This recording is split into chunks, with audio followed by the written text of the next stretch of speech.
ഇവിടെ football കോച്ചിങ്ങും cricket കോച്ചിങ്ങും എല്ലാം നടക്കട്ടെ. കുട്ടികൾ അതിലേക്ക് അങ്ങ് വിട്ടുകൊടുക്കുങ്ങൾ. അല്ലാണ്ട് എൻ്റെ കുട്ടി പുറത്തിറങ്ങിയാൽ ചീത്തയായി പോകുമെന്ന് വിചാരിച്ചിട്ടുണ്ടെങ്കിൽ ബെഡ്റൂമിൽ പോയാണ് ചീത്തയാവുമെന്നാണ് ഞാൻ പറയുന്നത്. സംഭവം മനസ്സിലായി നിങ്ങൾക്ക്? ഇപ്പൊ ആരാ പ്രശ്നക്കാർ? മക്കളെ കളിക്കാൻ വിടാത്ത രക്ഷാകർത്ത. എനിക്ക് ഈറ്റയുടെ സ്വഭാവം നിങ്ങൾക്ക് അറിയണമെങ്കിൽ ഈറ്റകൾ ആരോടെയാണ് നടക്കുന്നത് നിങ്ങൾ മനസ്സിലാക്കണം. നിങ്ങളോട് ചിരിക്കുവാൻ പറ്റുകയല്ല ഈറ്റകൾ ചെയ്യും. പക്ഷെ ഈറ്റകളെ ഫ്രണ്ട്സ് ഇല്ലേ, അതായിരിക്കും നിങ്ങളെ മക്കളെ സ്വഭാവം.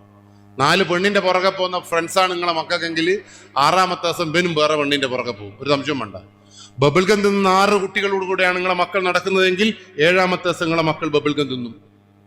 നല്ലവണ്ണം വായിക്കുകയും പഠിക്കുകയും ചെയ്യുന്ന കുട്ടിയുടെ കൂടെയാണ് നിങ്ങളെ മക്കൾ നടക്കുന്നതെങ്കിൽ 7ാമത്തെ ദിവസം ഓൻ വായിക്കുന്നത് നിങ്ങൾക്ക് കാണാം.